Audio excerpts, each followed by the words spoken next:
Today on April 1st, Apple has announced that they are buying Disney for $230 billion. Now this should be fairly easy for them, considering they have got plenty of cash on hand. In fact, billions more than that. This is an estimate from, or not even an estimate, this is an exact number from 2019. Well, now in case you haven't noticed, it's 2020, so presumably they have even more than that on hand. Plenty for them to buy Disney just in cash. Now, with the recent coronavirus outbreak, we have seen Disney both hurt and benefit from it. The most notable thing here is Disney closing all of its parks. All of them. Which is a big cut to them financially, and just like reputationally as well. But their streaming services are definitely benefiting from people just being at home all day. But their movies are being hurt because people can't really go to the movie theater. So that's hurting them there. So overall, this has lowered the public value of Disney, leaving them open for Apple to purchase. Now, what is Apple buying here? Everything. All of Disney. So that's anything with the Disney name, their parks, their TV, their movies, etc. Most of Fox, all of ABC, a lot of different TV channels, Lucasfilm, parts of Marvel, and just so much more. Like, there is so much to Disney that most people don't even know about. Like, they're buying a freaking city. Like, well, maybe not. We'll fact check that one later, see how that works. So Apple and Disney have had an interesting past relationship together. There's a lot of connections between them. So Lucasfilm, now owned by Disney, they were started by George Lucas with his Star Wars films, and they started Pixar. But it didn't work out perfectly for them, so they ended up spinning off into their own company with heavy funding from Steve Jobs, who founded Apple. This was after Steve was fired from Apple and was working on his own companies, his own business ventures now, after being fired from the company he originally started. But Jobs was later brought back on to Apple and basically fixed the company. He then sold Pixar, who he was their largest shareholder, and then he became Disney's largest single shareholder. So now Pixar, Lucasfilm are both Disney. Both originally had relations with Apple. There goes that script. Gotta put that back. So Jobs was the largest shareholder of Disney. So another connection here is with Bob Iger. He is currently the chairman of Disney and was previously the CEO, has written an interesting book which I want to read but can't get my hands on right now, but that's besides the point. Bob Iger was previously on Apple's board of directors. That was before he left in 2019, around the time of the launch of both Disney Plus and Apple TV Plus.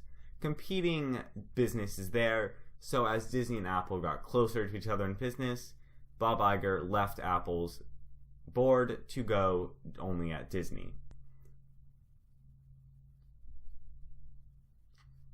Bob Iger left Apple's board to go only at Disney. Now, my favorite prospect of this merger between Apple and Disney is streaming services.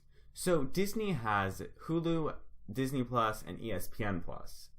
With that, there are a lot of potential there because Apple has their Apple TV channel service, they have Apple TV Plus, and that's about it. But there is something interesting there because Apple TV channels right now includes a lot of channels like HBO, CBS All Access, Showtime. And Apple TV app supports common streaming services like Prime, Hulu, and Disney Plus. Now I can imagine here having a great integration with all of these Disney services into both the Apple TV channels and the Apple TV app, which would mean it would all work very well together to just basically do the cable cutting dream of picking exactly the channels and shows you want and just paying for that. That's kind of what we're getting towards here, hopefully. Now, a lot of things probably wouldn't change, but some things might change a little. Now, I would just hope that they don't take a notch out of Mickey Mouse. But I do imagine some simple changes, like magic bands at Disney parks, could probably be replaced in some situations by Apple Watches. So the Apple Watch functions in much a similar way to these magic bands, and I could imagine something like that, or even using your iPhone. All sorts of potential there for simple literal things, but I imagine Disney running still mostly on their own.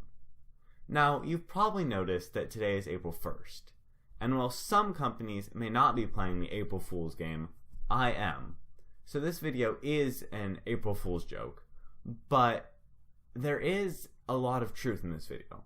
So Apple is not buying Disney right now, but it is possible that they could. All of these facts about how much money they have, the relationships between the companies, they're all true, and this is all possible to happen. So about a year ago, I wrote a video proposing that maybe it would be interesting if Apple bought Disney, talking about all the cool things that could theoretically happen. Well, for a while there's been a lot of speculation on this happening. There have been analyst reports, especially this year, on this being a good time for them to buy Disney, for it being possible. And it kind of makes sense with their business. It would be a huge acquisition for both companies, but would be really, really interesting. So this video is just meant to be a spiritual successor to that original video that I never quite finished, but just shows an interesting possible future where we could see Disney and Apple coming together to make this company here that would be interesting, at least to me. Happy April Fool's Day. I hope you're doing well, staying safe and healthy. I'm Skylar. Thanks for watching. Bye. Happy April Fool's Day. I hope you're doing well, staying safe. Oh, of course I said that.